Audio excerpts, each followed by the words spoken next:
আল্লাহ তাআলাকে আমরা কেমন ভাবে পাবো? আল্লাহকে পাওয়ার অব্যর্থ কৌশল কি? কোন কৌশল অ্যাপ্লাই করলে, কোন ওয়েগুলো অ্যাপ্লাই করলে, কোন কোন মাধ্যমে আমরা আল্লাহর নিকটবর্তী হতে পারি? How can we get closer to Allah সুবহানাহু ওয়া তাআলা? প্রত্যেকটা মানুষের, প্রত্যেকটা বান্দার, প্রত্যেকটা মুসলমানের রবের একজন প্রিয় বান্দা, খাঁটি বান্দা, মুমিন বান্দা, সবচেয়ে কাছের বান্দা হওয়ার দরকার। যুবক ভাইরা বলেন তো, সবাই আছে না নাই?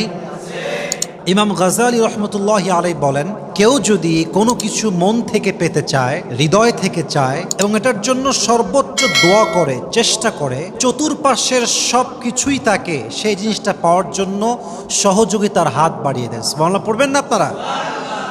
যদি আপনার স্বপ্ন আল্লাহ তাআলাকে পাওয়া হয়, আল্লাহর ভালোবাসা পাওয়া যদি আপনার জীবনের মূল লক্ষ্য হয়, আপনার চতুর্পাশের প্রত্যেকটি জায়গায়, প্রত্যেকটি অংশে, প্রত্যেকটি ক্ষেত্রে আপনি এমন কিছু মাধ্যম খুঁজে পাবেন, আল্লাহ এমন কিছু রাস্তা খুলে দিবে, যে রাস্তা আপনাকে আল্লাহর রাস্তায় চলতে সহযোগিতা করবে। সুবহানাল্লাহ পড়বেন না? কোরআনে আল্লাহ তাআলা বলেছেন, ওয়াল্লাযীনা জাহাদু ফীনা লানাহদিয়ান্নাহুম সুবুলানা, যেই বান্দা আমার রাস্তায় চেষ্টা করে, আমার রাস্তায় চলতে চায়, সে যদি একটা রাস্তা তালাশ করে, আমি আল্লাহ রাব্বুল আলামিন তার জন্য হাজার হাজার রাস্তা খুলে দেই। পড়েন সুবহানাল্লাহ। ওয়াল্লাযীনা জাহাদু ফীনা লানাহদিয়ান্নাহুম সুবুলানা, যে আমাকে পাওয়ার চেষ্টা করে, আমি আল্লাহ তার জন্য আমাকে পেতে হাজার হাজার রাস্তা ওপেন করে দেই। সুবহানাল্লাহ পড়েন। বুখারীর হাদিস, যে ব্যক্তি আল্লাহর সাক্ষাৎ পেতে ভালোবাসে, আল্লাহ তাআলা তার সাক্ষাৎ পেতে ভালোবাসে। সুবহানাল্লাহ পড়বেন না আপনারা সবাই? আহা, কি সুন্দর কথা! কোরআনে আল্লাহ তাআলা বলছেন, সিবগাতাল্লাহ ওয়া মান আহসানু মিনাল্লাহি সিবগা, তুমি যদি আমার রঙে রঙিন হয়ে যাও, আল্লাহ তাআলা বলছেন, তুমি যদি আমার রঙে রঙিন হয়ে যাও, আমি আল্লাহর ওয়াদা, আমিও তোমার রঙে রঙিন হয়ে যাব। সুবহানাল্লাহ পড়বেন না? এবং আল্লাহর রঙের চাইতে উত্তম রং দুনিয়াতে আর কি হতে পারে? তাহলে এসেন্স হচ্ছে এরকম, সারাংশ হচ্ছে এরকম, আমাদের এই ছোট্ট ক্ষণিকের জীবনে যদি আমরা আল্লাহ তাআলাকে পেতে চাই, তাহলে সেটার জন্য রাস্তা, পথ, একটা টিপস, একটা মাধ্যম খোঁজার দরকার আছে না নাই? এবং কেউ যদি আল্লাহর নিকটবর্তী হয়ে যায়, আল্লাহর প্রিয় বান্দা হয়ে যায়, যদি আল্লাহ তার নিজের আপন হয়ে যায়, প্রিয় হয়ে যায়, রব যদি খুশি হয়ে যায়, আমাদের কি চাওয়ার মতো, পাওয়ার মতো আর কিছুই থাকতে পারে যুবক ভাইরা? আল্লাহ মানে তো তিনি, যিনি পুরো পৃথিবীকে সৃষ্টি করেছেন, তিনি যদি আমার হয়ে যান, পুরো পৃথিবীটাই তো আমার হয়ে যাবে। ঠিক কিনা বলেন? আজকে আমরা আল্লাহ তাআলাকে পাওয়ার অব্যর্থ কিছু কৌশল জানবো। আমরা সকলেই মন থেকে বলছি ইনশাআল্লাহ। তবে আমি আগেই বলেছি, যদি আপনার ড্রিম হয় আল্লাহ তাআলাকে পাওয়া, and if you really focus on your dream, if you really concentrate on your dream, and you try your best, and you work very hard to achieve your dream, then definitely you will get it, inshallah. তুমি যদি স্বপ্ন পাওয়ার জন্য দিনরাত পরিশ্রম করো, ক্লান্তি লগ্নে, ক্লান্ত হয়ে গেছো, তাও ট্রাই, তাও চেষ্টা, তাও হার্ড ওয়ার্কিং করতে আছো, তোমাকে দেওয়ার মালিক একজন। আওয়াজ দিয়ে বলেন তো, তিনি কে? আসুন আমরা জেনে আল্লাহ তাআলাকে পাওয়ার কি কি উপায় রয়েছে। প্রথম উপায়, হয়তো অনেকে শোনেন না এই উপায়টা কখনো, আজকে প্রথম শুনছেন, হয়তো অনেকে আছেন এরকম। আল্লাহ তাআলাকে পাওয়ার প্রথম উপায় হচ্ছে আত্মশুদ্ধি। আত্মাকে পরিশুদ্ধ করতে হবে। কোরআনে আল্লাহ তাআলা বলছেন, কদ আফলাহা মান যাক্কাহা, সফল হয়েছে সে আত্মাকে পরিশুদ্ধ করেছে যে। সুবহানাল্লাহ পড়বেন না আপনারা? এই আত্মা, এই কলব, এই হৃদয়, এটা হচ্ছে সবচেয়ে দামি জিনিস। আপনারা সবাই লোকমান হাকিমের নাম শুনেছেন যুবক ভাইরা? লোকমান হাকিম একজন জ্ঞানী মানুষ, অনেক প্রজ্ঞা তাকে আল্লাহ তাআলা দিয়েছেন। আমি বোঝাচ্ছি আত্মা কত দামি জিনিস, আত্মার পরিশুদ্ধি কেন লাগবে, আল্লাহকে পেতে হলে আত্মার শুদ্ধি কেন লাগবে, জানার দরকার যুবক ভাইরা আছে না নাই? লোকমান হাকিমের ব্যাপারে এসেছে, উনি একজন রাখাল ছিলেন। উনি একজন কি ছিলেন? রাখাল ছিলেন। তো ওনার মনিবকে একজন এসে বলল, আপনার যে গোলাম আছে তার নাম হচ্ছে লোকমান। তো লোকমান যদিও ছাগল চড়ায়, ভেড়া চড়ায়, বাট সে সাধারণ কোনো মানুষ নয়। তার জ্ঞান, তার প্রজ্ঞা, তার উইজডম, তার ইলম, তার নলেজ এত বেশি, সে যখন কোথাও রাখাল হয়ে ছাগল চড়াতে যায়, চতুর্পাশে গায়ে মানুষ তার কাছে ভিড় করে, আর তার জ্ঞান প্রজ্ঞাপূর্ণ কথা শুনে মানুষ অবাক দৃষ্টি তার দিকে তাকায় থাকে। সুবহানাল্লাহ পড়বেন না আপনারা? তার মালিক বলল, কি রে আমার গোলাম, আমার দাস এত জ্ঞানী তো আমি জানি না? যদি সে সত্যি এত জ্ঞানী হয় তবে তাকে আমার ডাকা উচিত এবং তাকে আমার আজাদ করা উচিত। তিনি ডাকলেন এবং লোকমানের প্রজ্ঞাকে টেস্ট করার জন্য, পরীক্ষা করার জন্য উনি বললেন, লোকমান তোমাকে একটা কাজ দিচ্ছি, শোনো। ইযহাব ওয়াযবাহ শাতান ওয়াখরিজ মিনহা আতয়াবা মুযগাতাইন, যাও একটা বকরি জবাই করো। এবং এই রেওয়ায়াতটা এসেছে একটা বর্ণনায় এবং এটা বিশুদ্ধ রেওয়ায়াত। আমরা এই ঘটনাগুলো বলছি জাস্ট আপনাদেরকে মোটিভেট করার জন্য, বোঝাবার স্বার্থে। ইবনু তাবারিতে আসছে, ইবনু জারির তাবারিতে আসছে, তখন লোকমান গেল এবং সে মনিব বলল, তুমি এখন গিয়ে একটা ছাগল জবাই করবা। ছাগল জবাই করে ছাগলের সবচাইতে উৎকৃষ্ট অংশ, সবচাইতে উত্তম দেহের যে অংশ আছে এটাকে কেটে বের করে নিয়ে আসবা। লোকমান গেল, ছাগল জবাই করলো। ছাগল জবাই করে তার ভেতর থেকে সবচাইতে উত্তম অংশ, কলিজা, হার্ট, হৃদয়, সে কেটে নিয়ে আসলো। এবার মালিক বলল, লোকমান ইযহাব, আবার যাও, ওয়াযবাহ শাতান, একটা ছাগল জবাই করো, ওয়াখরিজ মিনহা আখবাথা মুযগাতাইন, এবং ছাগলের সবচাইতে নিকৃষ্ট অংশ, সবচাইতে নিকৃষ্ট দেহের অংশ বের করে নিয়ে আসো। লোকমান আবার গেল, ছাগল জবাই করলো, আবার সেই ছাগল থেকে ঠিক কলিজা কেটে নিয়ে আসলো, হার্ট, হৃদয় কেটে নিয়ে আসলো। মালিক বলল, লোকমান আমি তো শুনছিলাম তুমি অনেক জ্ঞানী মানুষ, তোমার প্রজ্ঞা অনেক বেশি, বাট তোমার তো অবস্থা জিরো।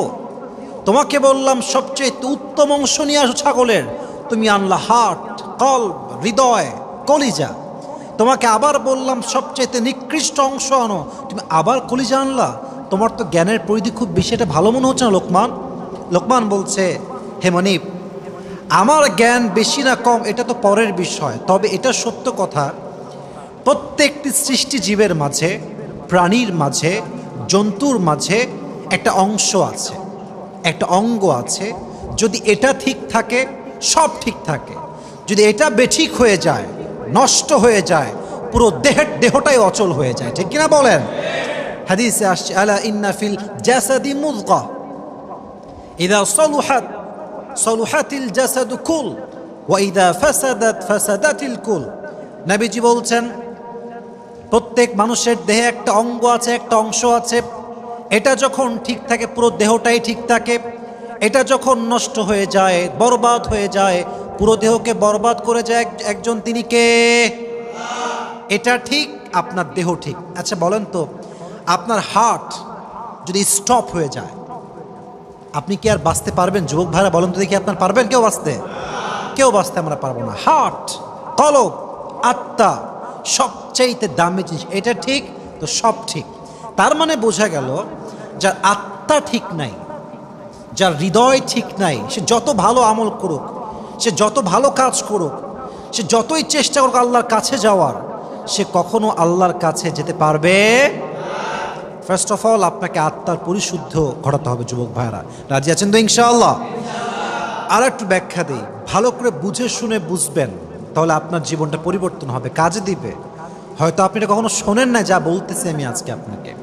এই আত্মা, এটা হচ্ছে মোট 3 প্রকার। বলেন সবাই, কয় প্রকার? আমি আবার বলছি, বলেন সবাই, কয় প্রকার? 1 হচ্ছে সুস্থ দিল, 2 হচ্ছে অসুস্থ দিল, 3 নাম্বার হচ্ছে মৃত দিল। কোন দিলের সংখ্যা কি, ব্যাখ্যা কি, আমার চোখে চোখ রেখে সবাই শুনবেন। সবাই তাকবীর দেন, লিল্লাহি তাকবীর। সুস্থ দিল কি? কোরআনে আল্লাহ তাআলা বলছেন, ফালইয়াউমা লা ইয়ানফাউ মালু ওয়ালা বানুন ইল্লা মান আতাল্লাহা বিকলবিন সালিম। কিয়ামতের কঠিন দিনে সন্তান কাজে আসবে না, সম্পত্তি কাজে আসবে না, কোনো কিছুই কাজে আসবে না। ইল্লা মান আতাল্লাহা বিকলবিন সালিম, তবে যার আত্মা পরিশুদ্ধ হবে, হৃদয়টা সাফ হবে, যার আত্মা সুন্দর হবে, তার প্রশান্ত আত্মাকে আল্লাহ জান্নাতে প্রবেশ করাবে। সুবহানাল্লাহ পড়বেন না আপনারা? এটা হচ্ছে সুস্থ দিল, যেই দিলটা আপনার কিয়ামতের দিন জান্নাতের দিকে নিয়ে যাবে। এবার আসেন, অসুস্থ দিল কাকে বলে? অসুস্থ দিল আসলে কি? অসুস্থ দিল হচ্ছে, ভালো করে বুঝবেন, অনেক লোক দেখবেন বলে, হুজুর আমার গানও ভাল লাগে, ওয়াজও ভাল লাগে, আমার সিনেমাও ভাল লাগে, আমার কোরআন পড়তেও ভাল লাগে, মসজিদে গিয়ে নামাজ পড়তেও ভাল লাগে, আবার সিনেমা হলে গিয়ে সিনেমা দেখতেও আমার ভাল লাগে। বলেন তো সবাই এরকম লোক আছে না নাই? আচ্ছা, ফি কুলুবিহিম মারাদ, তাদের হৃদয়ে আছে রোগ, ফাযাদাহুমুল্লাহু মারাদা, তাদের রোগকে আল্লাহ তাআলা আরো বেশি বাড়িয়ে দিয়েছেন। এক্সাম্পল দেই, ভালো করে বুঝবেন। দেখেন, মাঝে মাঝে সাপ মানুষকে কামড়ায় কি কামড়ায় না? সাপের মাঝে একটা বিষ আছে না নাই? দেখেন, সাপে যখন দংশন করে, সাপে দংশিত ব্যক্তি দেখবেন মাঝে মাঝে ওঝার কাছে যায়। যুবক ভাইরা, যায় না যায় না যায় না? ওঝার কাছে যায়। ওঝা এই সাপটাকে বোঝার জন্য, যেটা কি বিষধর সাপ নাকি বিষহীন সাপ, এটা বোঝার জন্য সেটা কাজ করে। সে কি করে? সে মরিচ বাটে, মরিচ বেটে একটা বাটিতে রাখে এবং সেই মরিচে সে লবণ দেয়। তো সাপে দংশিত ব্যক্তি যখন তার কাছে আসে, সে তার জিহবাটাকে বের করে এই জিহবাতে লবণ দেয়, মরিচ দেয়। এখন সাপে দংশিত ব্যক্তি যদি বলে যে আমার পাঞ্চা পাঞ্চা লাগে, কোনো ঝাঁজ বুঝি না, ঝাল বুঝি না, তাহলে ওঝা বুঝে নেয় যে এটা কোনো বিষহীন সাপ নয়, বরং বিষধর সাপ। ঠিক কিনা বলেন? আচ্ছা, আর যদি সে বলে যে না, ঝাল লাগছে, লবণ লাগছে, তার মানে বোঝা যায় যে এই সাপটা বিষধর সাপ নয়, বরং বিষহীন সাপ তাকে দংশন করেছে। এবার বোঝেন, মানুষের জীবনে সবচাইতে বিষাক্তক সাপের নাম হচ্ছে শয়তান। এই শয়তান যখন মানুষকে ওয়াসওয়াসা দেয়, এটা বিষের মতো কাজ করে। সাপ যখন মানুষকে দংশন করে, সাপের বিষের প্রথম প্রভাব হচ্ছে মানুষের জিহবার স্বাদ হারিয়ে যায়। কোনটা ঝাল, কোনটা মিষ্টি, এটা সে আর টের পায় না। ঠিক তেমনিভাবে শয়তান যখন মানুষকে ওয়াসওয়াসায় ফেলে, ওয়াসওয়াসা হচ্ছে এটা বিষের মতো, এবং এই বিষের প্রথম প্রভাব হচ্ছে মানুষের ভেতর থেকে ইমানের স্বাদ হারিয়ে যায়। তখন সে সিনেমা দেখলেও ভাল লাগে, ওয়াজ শুনলেও ভাল লাগে, মসজিদে যাইতেও ভাল লাগে, সিনেমা হলে যাইতেও ভাল লাগে। এটা হচ্ছে অসুস্থ দিল। এটা কি দিল যুবক ভাইয়েরা? এটা হচ্ছে অসুস্থ দিল। অতএব বোঝা গেল, এই স্বাদ যদি আমরা নষ্ট করতে না চাই, তাহলে ইমানকে রক্ষা করবার দরকার। যুবক ভাইয়েরা, আছে না নাই?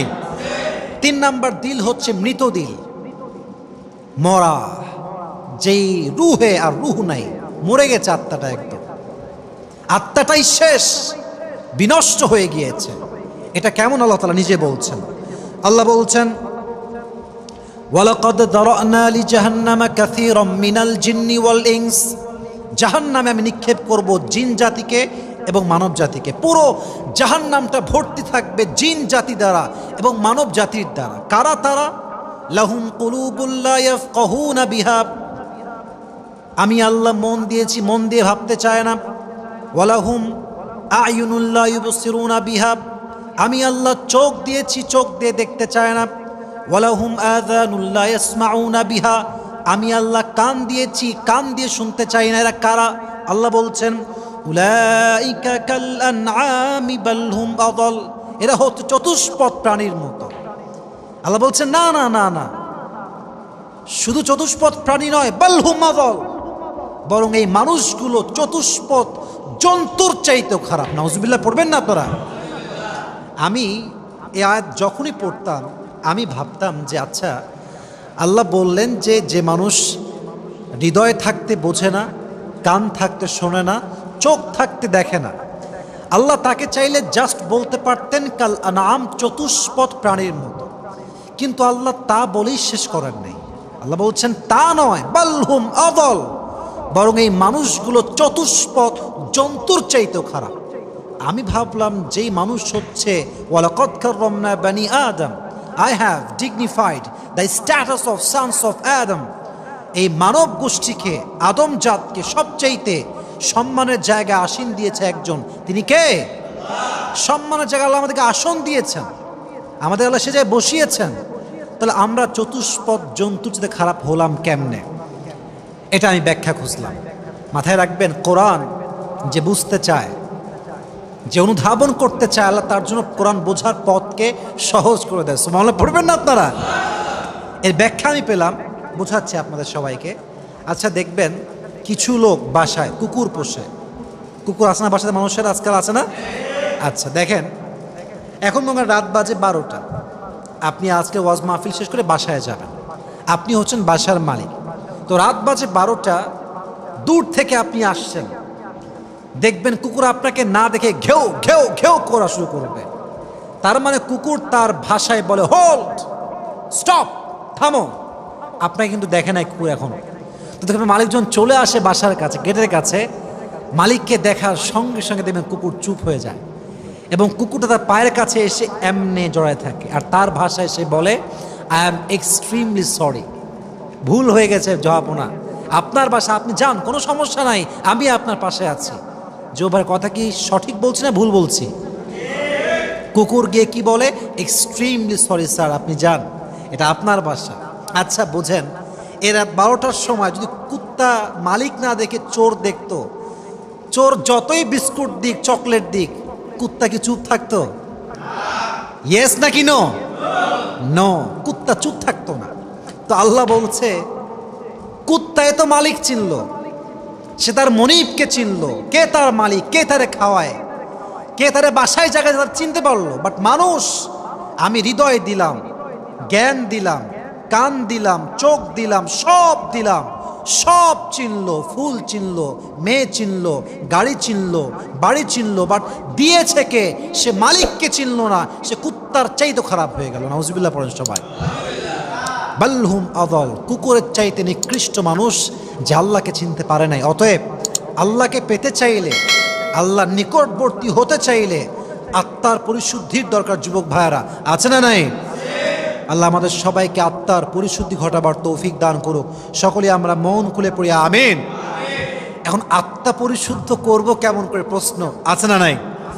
নাম্বার 1, যদি আত্মাকে পরিশুদ্ধ করতে চান, প্রথম আমল, আমি আবারও বলছি, আত্মা পরিশুদ্ধ করার প্রথম আমল, পার্থিব জীবনের যে মোহটা আছে এই মোহটা ত্যাগ করতে হবে। আই রিপিট এগেন, যদি আপনি আত্মার পরিশুদ্ধ ঘটাতে চান, পার্থিব জীবনের যে মোহটা আছে, যে মায়াটা আছে, এটাকে আপনাকে ত্যাগ করতে হবে। হাদিসে আসছে লা ইয়াজালু কলবুল কাবীর শাবান ফি ইথনাইন ফি হুব্বিদ দুনিয়া ওয়া তুলিল আমাল। মানুষ বৃদ্ধ হয়ে যায়, বাট দুইটা জিনিস কখনো বৃদ্ধ হয় না। এক, মানুষের দুনিয়ার প্রতি ভালোবাসা। দুই, মনের ভেতরে আশা। দেখবেন মানুষ যত বুইড়া হোক, এখনও স্বপ্ন, আমার বাড়িতে এসি লাগাবে কবে, টাইলস হবে কবে, বিশাল বড় ফ্ল্যাট হবে কবে, আমার সন্তানের সরকারি চাকরি হবে কবে, ঠিক কিনা বলেন? দুনিয়ার প্রতি লালসা, মায়া আর দুনিয়ার প্রতি আশা মানুষের শেষ হয় না, চাই সে যতই বুড়া হয়ে যাক। অতএব প্রথম কাজ, পার্থিব জীবনের প্রতি যে চাহিদা আমাদের আছে এটা আমরা দূর করে। রাজি আছেন তো ইনশাআল্লাহ? দুই নাম্বার আমল আমাদের সবাইকে মাথায় রাখতে হবে, যদি আমরা আত্মাকে ঠিক করতে চাই, 2 নাম্বার আমল হচ্ছে দুনিয়ার বাস্তবতা বুঝতে হবে। আবারও বলছি, দুনিয়ার বাস্তবতা বুঝতে হবে। যুবক ভাইয়েরা মাথায় রাখবেন, এই দুনিয়া হচ্ছে কেমন, আলহাকুমুত তাকাসুর হাত্তা যুরতুমুল মাকাবির। চাই, আরও চাই, আরও দাও। যার সাইকেল আছে যার বাইক চাই, যার বাইক আছে তার কার চাই, যার কার আছে সে প্লেন চায়, জেট প্লেন চায়, পার্সোনাল প্লেন চায়, হেলিকপ্টার চায়, চাওয়ার কোনো শেষ নাই, ঠিক কিনা বলেন? মেম্বার চেয়ারম্যান হতে চায়, চেয়ারম্যান মেয়র হতে চায়, মেয়র এমপি হতে চায়, এমপি মন্ত্রী হতে চায়, মন্ত্রী প্রধানমন্ত্রী হতে চায়, চাহিদার কোনো শেষ নাই, ঠিক কিনা বলেন? বাস্তবতা বুঝতে হবে, এটা কবরে যাওয়ার আগ পর্যন্ত শেষ হবে না। যদি দুনিয়ার বাস্তবতা আপনি বোঝেন, তাহলে আপনার আত্মাকে সঠিক করে দিবে একজন। আওয়াজ দিয়ে বলেন তো তিনি কে? 3 নাম্বার, আত্মা পরিশুদ্ধ করতে চাইলে দীর্ঘ আশা ত্যাগ করতে হবে। কোনো আশা নাই আমার দুনিয়াতে, আমার সব আশা পরকালে। এই চিন্তা যে করতে পারবে তার হৃদয়ে কোনো দাগ আর থাকতে পারে। আল্লাহ আমাদের সবাইকে সেই তৌফিক দান করুক। আমরা সকলেই মন খুলে পড়ছি আমিন। তাহলে 1 নাম্বার আমল আমরা খুব ব্যাখ্যা দিয়ে শুনলাম, বাদ বাকিগুলোতে ব্যাখ্যা আমি দিব না, জাস্ট ক্লিয়ার কাট শর্টকাটে বলবো। তাকবীর দেন সবাই মিলে একটা, লিল্লাহি তাকবীর। তাহলে আমি প্রশ্ন করছি, উত্তর দিবেন। যদি আপনি আল্লাহকে পেতে চান, আল্লাহর কাছের বান্দা হতে চান, আল্লাহর ভালোবাসা পেতে চান, প্রথম কিসের পরিশুদ্ধি লাগবে? এক বাক্যে বলো সবাই, কিসের পরিশুদ্ধি লাগবে? আত্মা। আল্লাহ তৌফিক দান করুক, পড়া আমিন। দুই নাম্বার, যদি আপনি আল্লাহকে পেতে চান আপনার জীবনটাকে পরকালমুখী করতে হবে। কি মুখী যুবক ভাইয়েরা? আচ্ছা, আমি প্রশ্ন করছি, উত্তর দিবেন। আমরা যদি আল্লাহকে পেতে চাই আমাদের মুখ দুনিয়ার দিকে থাকবে না আখিরাতের দিকে থাকবে? এখন পরকালমুখী কেমনে হবেন? প্রশ্ন আছে না নাই? এক, যদি পরকালমুখী হতে চান প্রথম আমল হচ্ছে ঈমানকে শক্ত করতে হবে। ঈমান বড় দামি একটা হাতিয়ার। আজকে আমাদের সংখ্যা অনেক বেশি, বাট ঈমান আমাদের কম। মুসলমানরা আজকে মার খায়, প্রত্যেকটা কান্ট্রিতে মার খায়, বাংলাদেশেও মার খায়, ফিলিস্তিনেও মার খায়, সব জায়গায় মার খায়। সংখ্যায় কম নয়, বরং ঈমানের শক্তিতে আমরা কমে গেছি, ঠিক কিনা বলেন? হাদিসে আসছে, মান আহাব্বা ইউজাহজাহা আনিন নার ওয়া ইউদখিলাল জান্নাহ ফালতাতিহি মানিয়াতু ওয়া ইউমিনু বিল্লাহি ওয়াল ইয়াউমিল আখির। যে ব্যক্তি চায় যে আল্লাহ তাকে জাহান্নাম থেকে মুক্তি দান করে জাহান্নাম থেকে মুক্তি দিয়ে জান্নাতে প্রবেশ করাবে, সেটা ঈমানটাকে শক্ত করে। কার উপরে? ইউমিনু বিল্লাহি ওয়াল ইয়াউমিল আখির, এক আল্লাহ, দুই হচ্ছে কিয়ামতের দিবস। ঈমান শক্ত যার, আল্লাহ তাকে পরিপূর্ণ জাহান্নাম থেকে বের করে জান্নাতে প্রবেশ করাবে। পড়েন সুবহানাল্লাহ। এক নম্বর আমল, আমরা সকলে ঈমানটা শক্ত করব। দুই, এটা বড় ইন্টারেস্টিং পয়েন্ট, এটা হচ্ছে দুনিয়াকে কম্পেয়ার করা আখিরাতের সাথে। বোঝেন, আমার দিকে তাকান, দুনিয়াকে কিসের সঙ্গে কম্পেয়ার করবেন যুবক ভাইয়েরা? আখিরাতের সাথে। ইমাম জালালউদ্দিন কাসিমি রহমতুল্লাহি আলাইহি লিখেছেন, আমি যখন দুনিয়াকে আখিরাতের সাথে কম্পেয়ার করছি, কম্পেয়ার মানে হচ্ছে তুলনা, আমি তিনটা জিনিস পেয়েছি। তিনটা জিনিস। এক, দুনিয়া, এখানে কোয়ালিটির সমস্যা। আচ্ছা, এই যে এটাকে আমরা বলি ওয়েস্ট কোট, এটা হচ্ছে থোবে বা জুব্বা, এটা হচ্ছে ওয়াচ, এটাও নিউ, এটাও নিউ, এটাও নিউ, ব্র্যান্ড নিউ।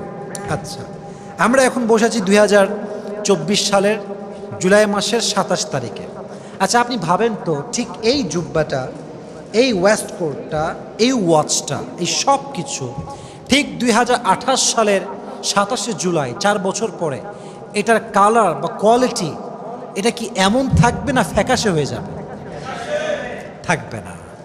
কোয়ালিটি স্থায়ী নয়, অস্থায়ী। বাট পরকালে যখন আপনি যাবেন, আপনার যে চেহারা, আপনার যে যৌবন, আপনার যে ফিগার, আপনার যে বডি, আপনার যে অ্যাট্রাকশন, যে চেহারা, যে রূপ, এটা যেমন শুরুতে থাকবে শেষ পর্যন্ত তেমনই থাকবে। সুবহানাল্লাহ পড়েন। 10 বছর বয়সে চেহারার রং একরকম, 20 বছরে একরকম, 25 বছরে আর এক রকম, 40-এ পা রাখলে আর এক রকম, 50-এ আর এক রকম। কোয়ালিটি সেম না। আজকে এক কোয়ালিটি, কালকে আর এক কোয়ালিটি। আজকে এক ব্র্যান্ডের কোয়ালিটি ভালো, কালকে আর এক ব্র্যান্ডের কোয়ালিটি ভালো। তার মানে এটার কোয়ালিটির কোনো স্থায়িত্ব নাই। বাট আখিরাতের স্থায়িত্ব আছে না নাই? দুই, দুনিয়াতে, কথা কি আমার বোঝা যায়? দুনিয়াতে সমস্যা হচ্ছে কোয়ান্টিটির সমস্যা। কোয়ান্টিটি মানে হচ্ছে সংখ্যা। আচ্ছা, মনে করেন আমরা এখন আছি ঢাকাতে, ফর এক্সাম্পল, আপনার আমি ঢাকা লিখে দিলাম, পুরো ঢাকাই আপনার, পুরো ঢাকাটাই আপনার। অনেক বড় জায়গা কিন্তু ঢাকা, বিশাল বড় প্লেস, বিশাল বড় রাজত্ব আপনি পেয়েছেন। যতই পান আপনি, তারপরের দিন ভাববেন যে দুবাইয়ের রাজধানী পাইতাম, খুব ভালো হইতো। কথা ঠিক কিনা বলেন যুবক ভাইরা? যতই আপনি পান, সংখ্যা যতই বেশি হোক, আরো চাই, আরো চাই, আরো চাই, এই মনোমাইন্ড আছে না নাই? আখিরাতে যাওয়ার পরে আল্লাহ যখন আপনার প্রত্যেকটা চাহিদা পূরণ করবেন, প্রত্যেকটা চাওয়া পূরণ করবে, এত দিবে আল্লাহ যে আপনার আল্লাহকে বলতে বাধ্য হবেন আপনি যে আল্লাহ আমি আর চাই না, এটাই এনাফ আমার জন্য। সুবহানাল্লাহ পড়েন সবাই। কোয়ান্টিটির সমস্যা দুনিয়ার সঙ্গে আখিরাতের। 3 নাম্বার, আখিরাত হচ্ছে স্থায়ী আর দুনিয়া হচ্ছে অস্থায়ী। দুনিয়াতে যে সম্পত্তি, ঘর বাড়ি, টাকা পয়সা, BMW, কার, বাইক, বউ বাচ্চা, সন্তান, মোবাইল ফোন, সব কালকে মরলেই এটা আপনার সন্তানের নামে হয়ে যাবে, ঠিক কিনা বলেন? এটা স্থায়ী না, এটা হচ্ছে অস্থায়ী। অতএব বোঝা গেল, পরকালমুখী হতে চাইলে আমাদের সবাইকে এই 3টা বিষয়, ঈমান শক্ত করতে হবে 1 নাম্বার, 2 নাম্বার দুনিয়াকে আমরা পরকালের সঙ্গে কম্পেয়ার করবো, 3 নাম্বার আমরা সবাই পরকাল সম্পর্কে জ্ঞান অর্জন করব। পরকাল জীবনটা কি, কেমনে শুরু হবে, বিচার দিবস কেমনে হবে, কোন কোন বিচার হবে, কোন বিচারের শাস্তি কি হবে, এটা যত বেশি জানবেন আপনার আমল তত বাড়বে। যত আমল বাড়বে আল্লাহর সঙ্গে আমার বন্ধুত্ব তত সুন্দর হবে। সুবহানাল্লাহ পড়েন। তো 2 নাম্বার হচ্ছে কি মুখী হওয়া লাগবে, ভুলে গেছেন, পরকালমুখী। বলেন সবাই কি মুখী হওয়া লাগবে, পরকাল। মাশাআল্লাহ। 3, কেউ যদি আল্লাহর নিকটবর্তী বান্দা হতে চায়, যেটা বলবো এখন এটা কোনো অল্টারনেটিভ ওয়ে নাই, এটা হচ্ছে নামাজ। বলেন সবাই কি লাগবে যুবক ভাইরা, নামাজ। নামাজ ছাড়া শুধু দাড়ি রেখে টুপি পরে একখান জুব্বা লাগাই দিয়ে মানবতার ফেরিওয়ালা হইলে কি জান্নাত পাওয়া যাবে যুবক ভাইরা? পাওয়া যাবে না, নামাজ লাগবে। অনেক নেতা দেখবেন, বাপরে বাপ, নেতা আসলে স্লোগান শুরু হয়, আমার নেতার চরিত্র ফুলের মতো পবিত্র, বাট নামাজ পড়ে এক ওয়াক্ত। আছে না নাই? তাহলে বোঝা গেল নামাজ হচ্ছে মুসলমানদের জীবনের এত বড় একটা হাতিয়ার যে নামাজের দ্বারাই একজন মুসলমান আল্লাহর সবচেয়ে নিকটবর্তী বান্দা হয়ে যায়। সুবহানাল্লাহ পড়বেন না আপনারা সবাই? কোরআনে আল্লাহ তাআলা বলছেন ফাসজুদ ওয়াক্তারিব, যে তোমরা আমার নিকটবর্তী বান্দা হতে চাও, যদি তোমরা আমার প্রিয় বান্দা হতে চাও, আমার কাছে আসতে চাও, ফাসজুদ সিজদায় লুটিয়ে যাও, তোমার কাছে সবচেয়ে আপন হয়ে যাবে একজন, তিনি কে? আমি তোমার সবচেয়ে নিকটবর্তী হয়ে যাব। ফাসজুদ, prostate, ওয়াক্তারিব and be closer to your Lord, সিজদায় লুটিয়ে যাও আর রবের সবচেয়ে কাছের বান্দা হয়ে যাও। সুবহানাল্লাহ। আচ্ছা দেখেন, এই নামাজটা কিন্তু আসলে কোরআন হাদিসে কোথাও নাই। নামাজটা হচ্ছে একটা ফার্সি শব্দ। আবারও বলছি, নামাজটা কি শব্দ যুবক ভাইরা? ফার্সি শব্দ। আরবি শব্দ হচ্ছে সালাত। টমেটোর সালাদ এইটা না, সালাত মানে হচ্ছে গেট ক্লোজার, নিকটবর্তী হওয়া। যে ব্যক্তি নামাজ পড়ে, 5 ওয়াক্ত ঠিকঠাক মতো পড়ে, আল্লাহ বলছে সে দুনিয়ার থেকে আমার আরো বেশি নিকটবর্তী হয়ে যায়। সুবহানাল্লাহ পড়বেন না আপনারা? সালাত মানে হচ্ছে কানেকশন, লিঙ্ক, কমিউনিকেশন। যে বান্দা নামাজে দাঁড়িয়ে যায়, তেলাওয়াত শুরু করে দেয়, সে আল্লাহর সঙ্গে সরাসরি কথা বলতে শুরু করে দেয়। সুবহানাল্লাহ পড়বেন না আপনারা? আলী রাদিয়াল্লাহু তাআলা আনহু বলেছেন, যখন আমি চাই যে আমি আল্লাহর সাথে কথা বলবো, আমি কোরআন পড়ি। আমি আবার বলছি, উনি বলেছেন আমি যখন চাই যে আমি আল্লাহর সাথে কথা বলবো, আমি কোরআন পড়ি। আর আমি যখন চাই যে আল্লাহ আমার সাথে কথা বলুক, তখন আমি নামাজ পড়ি। সুবহানাল্লাহ পড়বেন না আপনারা? নামাজ হচ্ছে মুসলমানকে আল্লাহর সবচেয়ে নিকটবর্তী বান্দা বানিয়ে দেয়। আল্লাহর ভালোবাসা পাওয়ার সবচেয়ে অব্যর্থ কৌশল হচ্ছে নামাজ। এটা ব্যর্থ হয় না যুবক ভাইরা। ওমর ফারুক রাদিয়াল্লাহু তাআলা আনহু জীবনের শেষ মুহূর্তে একটা খবর নিয়েছেন, এটার নামই হচ্ছে নামাজ। সুবহানাল্লাহ পড়ে সবাই। আচ্ছা বলেন তো সবাই, আমাদের শেষ নবীর জীবনের শেষ কথা ছিল কি? বলেন সবাই, ছিল কি? এই হাদিসগুলো আমি আমার ওয়াজে অসংখ্যবার বলেছি। কেন নামাজ ছিল, শেষ কথা কেন নামাজ ছিল, বারবার বলেছি। যে যুবক ভাইরা, নামাজ নাই যার, আল্লাহর ভালোবাসা নাই। আল্লাহ সবাইকে আমাদের 5 ওয়াক্ত নামাজ বা জামাত আদায় করার তৌফিক দান করুক। আমার সকলে মন খুলে পড়ছি আমিন। 4 নাম্বার আমল হচ্ছে, শর্টকাটে আমরা বলছি, জাস্ট বলে শেষ করে দিচ্ছি আমরা, যেহেতু সময় আমাদের বেশি একটা নেই, আমাদের কাজ করতে হবে। 4 নাম্বার হচ্ছে আব্বা আম্মার খেদমত লাগবে। কিসে খেদমত লাগবে যুবক ভাইরা? আব্বা আম্মার খেদমত লাগবে। দেখুন, আপনি যত বড় পীর হন, যত বড় আউলিয়া হন, কুতুব হন, মাজার শরীফের পীর হন, বাপ মা যদি আপনার উপর নারাজ হয়ে যায়, খোদার কসম কোনো পীর জান্নাত যেতে পারবে না যুবক ভাইরা। ঠিক কিনা বলেন? রিদাউর রব্বি ফি রিদাইল ওয়ালিদাইন ওয়া সাখতুর রব্বি ফি সাখতিল ওয়ালিদাইন। আল্লাহর সন্তুষ্টি হচ্ছে আব্বা আম্মার সন্তুষ্টির ভিতরে, আল্লাহর অসন্তুষ্টি হচ্ছে আব্বা আম্মার অসন্তুষ্টির ভিতরে। যারা আব্বা আম্মা রাজি, হাদিস বলছে তার উপরে আল্লাহ নিজেই রাজি। সুবহানাল্লাহ পড়েন। আব্বা আম্মার খেদমত লাগবে। এবং সবচেয়ে বড় বিষয় জানেন, বাবা মার খেদমত করলে সবচেয়ে বড় নিয়ামত পাওয়া যায়। অনেক আছে, আমি জাস্ট একটা মেনশন করছি, তো সময় খুবই সংক্ষেপ। একটা বড় প্লাস পয়েন্ট, পজিটিভ সাইড, আব্বা আম্মার খেদমত করলে সেই বান্দা মুস্তাজাবুদ দাওয়া হয়ে যায়। সে দোয়া করার সাথে সাথেই আল্লাহ তার দোয়াকে কবুল করে। দোয়া করার সঙ্গে সঙ্গেই কবুল। হাদিসে আসছে, নবীজি ইন্তেকালের পূর্বে, ওয়াফাতের পূর্বে বললেন, শোনো হে ওমর, হে আলী, আমার পরে এখানে একজন হজ করতে আসবে, তার নাম হবে ওয়াইস, তার শাখা হবে কর, তার গোত্রের নাম হবে কর। তুমি ওমর, তুমি আলী, কারা এরা? দুইজনই খলিফা এবং দুইজন দুনিয়াতে জান্নাতের সার্টিফিকেট পেয়েছে। সুবহানাল্লাহ নাই আপনাদের সবার? তোমরা দুইজন তার কাছে দোয়া চেও।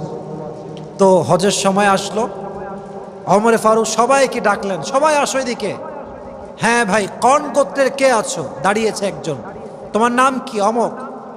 তুমি কি ওয়াইস নামে কাউকে চেনো? বলছে হ্যাঁ চিনি, আমার ভাতিজা হয়, আমি তার চাচা। বলছে কোথায় এসে? বলছে ওকে দিয়ে কি করবে, ও মাথার তো ছিঁড়া, বোকা টাইপের ছেলে, কি লাগবে ওকে দিয়ে, কি দরকার? বলছে ওর মাথার তার না, তোর মাথার তার ছাড়া ওর অ্যাড্রেস বল, কোথায় আছে সে? বলছে অমুক জায়গায় গিয়ে ছাগল চড়ানোর জন্য, আমাকে অ্যাড্রেস দেন আপনি। অ্যাড্রেস নিয়ে গেছে সবাই মিলে, ওমরে ফারুক গিয়েছেন, আলীও গিয়েছেন। তো গিয়েছে ওমরে ফারুক, দেখছেন গিয়ে যে ওয়াইস কর্ণী নামাজ পড়ছে পাহাড়ের টিলার পাশে। তো যখন সে বুঝে গেছে পেছনে কেউ দাঁড়িয়ে আছে ঘোড়ার গাড়িতে করে, কেউ এসেছে সাওয়ার হয়ে, খুব শর্টকাট নামাজ শেষ করেছেন, খুব শর্টকাট, খুব দ্রুত নামাজ শেষ করে ফেলেছেন। তো এবার যখন সালাম ফিরিয়েছেন, বলছে ভাই আপনারা কারা? সে কিন্তু জানা যে এটা অমর, এটা আলী, চেনে না কাউকে। ভাই আপনি কে, কই থেকে আসছেন আপনারা? তো বলছে ভাই তোমার নাম কি? বলছে আমার নাম হচ্ছে ওয়াইস। আপনার গোত্রের নাম কি? বলছে আমার গোত্রের নাম হচ্ছে কর।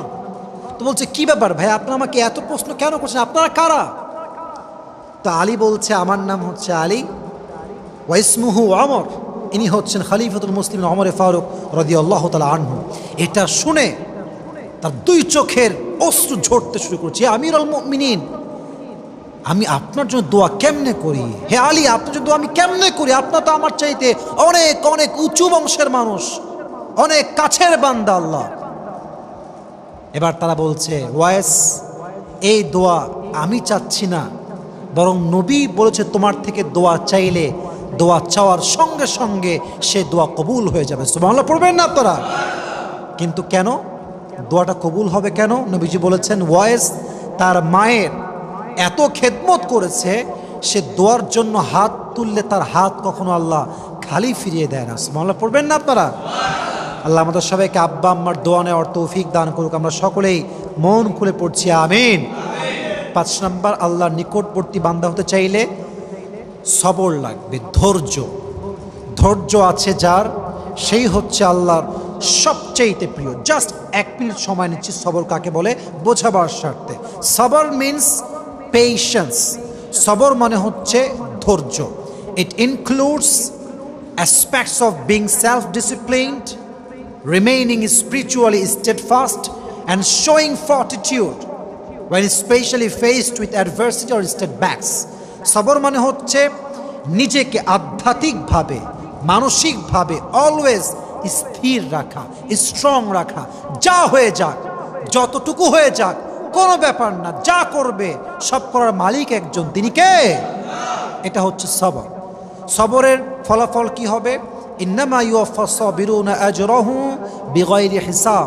যে ধৈর্যশীল হবে আল্লাহ তাকে বিনা হিসেবে, আবার বলছি বিনা হিসেবে আল্লাহ তাকে জান্নাতে প্রবেশ করাবে। সুবহানাল্লাহ পড়বেন না আপনারা? Those who are patient, Allah will give them Jannah without account, কোনো হিসাব ছাড়া একদম আল্লাহ জান্নাতে তাকে ঢুকাই দিবে বিনা হিসাবে। সুবহানাল্লাহ পড়েন সবাই আপনারা? তাহলে 5 নাম্বার লাগবে সবর। বলেন সবাই কি লাগবে যুবক ভাইরা? সবর। আল্লাহ আমাদের সবাইকে ধৈর্যশীল হওয়ার তৌফিক দান করুন, সকলেই পড়া আমিন। 6 নাম্বার, আল্লাহকে পেতে চাইলে, আল্লাহর ভালোবাসা চাইলে তওবা এবং ইস্তিগফার লাগবে। দুইটাকে আমি একসঙ্গে বললাম। তওবা এক, ইস্তিগফার আর এক, একটু পার্থক্য আছে। তওবা মানে হচ্ছে আমি খারাপ পথে ছিলাম, ফিরে আসছি ভালো পথে, তওবা ফিরে আসছি, এটা হচ্ছে তওবা। ইস্তিগফার আমি অন্যায় করেছি, এখন আমি মোটামুটি ঠিক আছি, তবু আমি আল্লাহর কাছে ক্ষমা চাচ্ছি, ইস্তিগফার পাঠ করছি। সকলেই পড়েন আস্তাগফিরুল্লাহ। জোরে বলেন সবাই আস্তাগফিরুল্লাহ। যেই বান্দা বেশি বেশি ইস্তিগফার পাঠ করে সে বান্দা আল্লাহর সবচেয়ে বেশি কাছের বান্দা হয়ে যায়। সুবহানাল্লাহ পড়েন। অতএব তওবা এবং ইস্তিগফার আমরা নন স্টপ করবো, রাজি আছেন তো ইনশাআল্লাহ? এবং সর্বশেষ আমরা আমলটা জানবো ইনশাআল্লাহ। সর্বশেষ আমল, যে বান্দা আল্লাহর সবচেয়ে কাছের বান্দা হতে চায় তাকে যে আমলটা করতে হবে সেটা হচ্ছে এই প্রত্যেক দিন যতটুকু পারা যায় সর্বোচ্চ সাধ্য অনুযায়ী কোরআনটা আমরা পড়ব। 5 পৃষ্ঠা, 2 পৃষ্ঠা, 3 পৃষ্ঠা, 1 পৃষ্ঠা, যাই হোক পড়ব আমরা, বাদ দিব না। মনে করেন যে এশারের পরে আপনি সূরা মুলক পড়বেন। বলেন সবাই কি পড়বেন যুবক ভাইরা? যে ব্যক্তি এশার পরে সূরা মুলক পড়ে ঘুমায়, মানিআতুম মিন আযাবিল কবর, যদি সেই বান্দা সেই দিন বা রাতে মারা যায় তার কবরের সমস্ত আযাব আল্লাহ মাফ করে দেয়। ফজরের নামাজের পর সূরা ইয়াসিন পড়বেন, খুব কম, এই তো 4-5 পৃষ্ঠার একটা সূরা পড়বেন। সূরা ইয়াসিন যে ব্যক্তি তেলাওয়াত করে ফজর নামাজের পরে, সারা দিনের সমস্ত বিপদ থেকে, আপদ থেকে, বালা থেকে আল্লাহ তাকে রক্ষা করে। সুবহানাল্লাহ পড়বেন না আপনারা? আচ্ছা, প্রত্যেক নামাজের পরে আয়াতুল কুরসি পাঠ করবেন। যে ব্যক্তি আয়াতুল কুরসি পাঠ করে প্রত্যেক 5 ওয়াক্ত নামাজের পরে তেলাওয়াত করে, আল্লাহর হাবিব বলেছেন লাম ইয়ামনাহু মিন দুখুলিল জান্নাহ ইল্লাল মাউত, তার মাঝে আর জান্নাতের মাঝে কোনো দেওয়াল থাকে না মৃত্যু ছাড়া। সে মরে না তাই সে জান্নাতে যায় না, সে মরলেই জান্নাতি হয়ে যাবে। সুবহানাল্লাহ পড়বেন না আপনারা? একদম বেসিক কিছু আমল বললাম। ফজরের পরে সূরা ইয়াসিন পড়বেন, মাগরিব পরে সূরা ওয়াকিয়া পড়বেন, এশার পরে সূরা মুলক পড়বেন, আর প্রত্যেক 5 ওয়াক্ত নামাজের পরে আয়াতুল কুরসি মুখস্থ করে তেলাওয়াত করবেন। রাজি আছেন তো ইনশাআল্লাহ? আল্লাহ আমাদের সবাইকে এই 7টি আমল বেশি বেশি করার তৌফিক দান করুক। আমরা সকলেই মন খুলে পড়েছি, আমিন।